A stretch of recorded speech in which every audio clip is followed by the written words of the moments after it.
What's up, guys, and welcome back to the channel where we learn, do, and talk about photography until we are sick of it. And today we're very nearly wrapping up testing on the R8.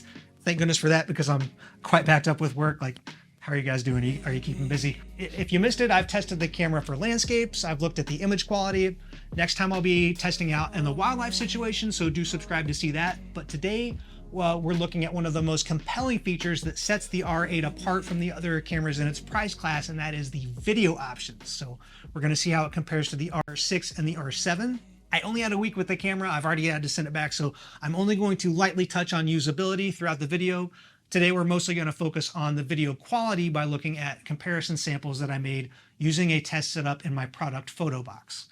So this test piggybacks off of testing that I ran last summer to compare the R6 and the R7 to the original EOS R, which performed so badly that I'm going to save us both the time of not putting it in this comparison today. If you're curious about the EOS R, I will try to link that video in a card somewhere in this video.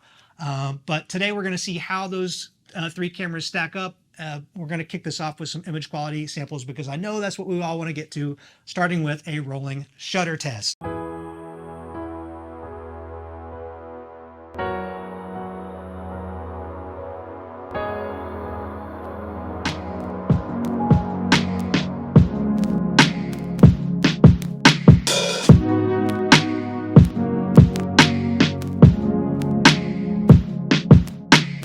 Baby,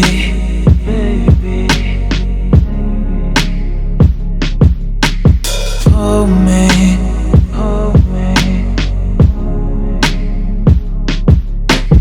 baby. So if you didn't pick up on it, I rolled the test samples in order from my least to most preferred rolling shutter, and I had strong feelings about this last year, pitting the R6 and the R7, because like while the R6 did have slightly better rolling shutter, like it still wasn't good, you know? And the R7 at least had a non-oversampled mode where I could sacrifice some sharpness and get good quality motion capture. Like usually when I'm filming a shot, like it's either a static shot where I want lots of detail, or it's a more dynamic shot where the detail's really not that important. And what I need is high quality motion capture. And there really aren't a lot of instances where I need both. So I appreciated that the R7 kind of let me choose between an oversampling or non-oversampling mode to choose whether I wanted better quality detail or motion. And the R6 doesn't really give you that option. So I was afraid that having that limitation in the R8 would give me the same disappointment, but seeing that the rolling shutter looks so good, I thought it was fantastic. So I think I still slightly prefer the non-oversampled image from the R7 when it comes to rolling shutter, but like there's nothing to cry about with the R8. It's really great. Canon is on a roll optimizing these electronics where a sensor can sit in one of the smallest, lightest camera bodies on the market and still read out this fast. Like it's incredible.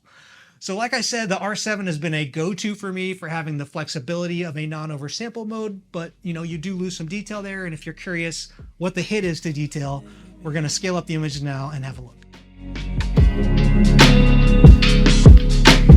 Hold me,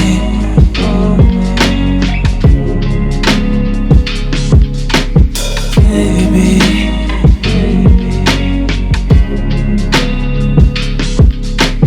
Hold me,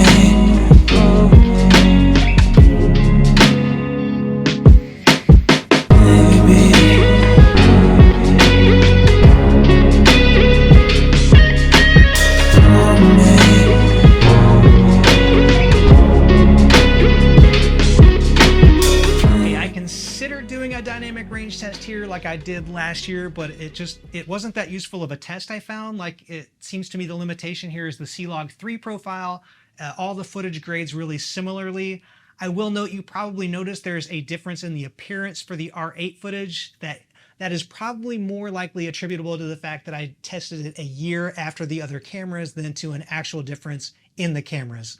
So when I conducted the tests, I set the color temperature to 5500 Kelvin, and I exposed by setting the zebras to 95% and raising the light in the box until that little white card in the middle of the test setup showed zebras.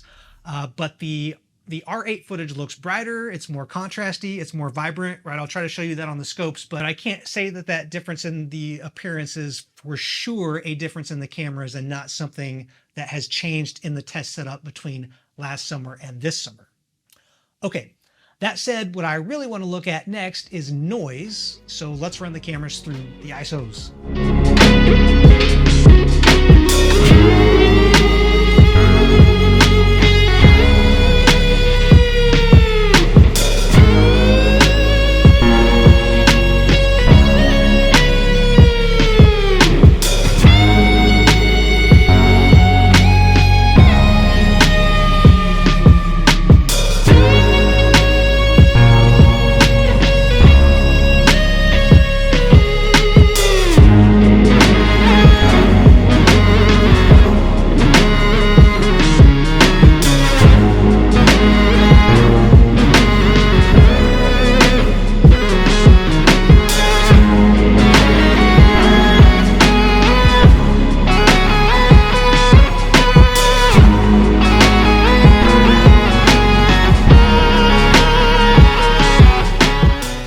Again, worst to best, I've always been a fan of the R6 in low light, but the less expensive R8 takes the prize again for me. As a final conclusion, the R8 has incredible video quality, features that are way out of its price class, like uncropped 4K 60, that's a big deal, 1080p slow motion, false color assist, and unlike the original R6, it's delivering all these features from a really fast reading sensor with very little rolling shutter. So in its worst ways, the R8 does frustrate me a little like the original R6 because like the problems I had with the R6, I think, stem from its engineering mandate, which was like to take the guts from a huge camera, the 1DX Mark III, and like see how small of a camera you can shove them into and it still like kind of work. Right, as a result, it was always overheating, it was draining the battery, it was blocking up. Every time I went to use it, it was like I was asking too much of it, even for simple things. Like it was like it just didn't want to work. Phenomenal stills camera, but a little frustrating for video. And now with the R6 Mark II, which is a camera that thoroughly impresses me, it's like, okay, we've ironed out how to make the guts of this thing work reliably and consistently. Now let's shove them into an even smaller body, right? And that's a bit how the R8 is. Like it has an impressive set of features, but it doesn't feel like limitless potential when I pick it up. It feels like, how long is this gonna work today? So out of the three cameras we looked at, I've got like whatever the opposite of a soft spot is for the R6. The R7 is still my go-to for dependable all-day shooting, nice flexibility, but I think it's pretty awesome that if you know you're mostly working in short clips on short shoot days, you're careful with your equipment, you only shoot to internal media, you don't need media redundancy, and if you have good stabilized lenses and you work on a tripod, like the best image quality of the lot is in your budget with the R8. Okay, that concludes video testing. I hope it was helpful. If it was, you are welcome to like this video.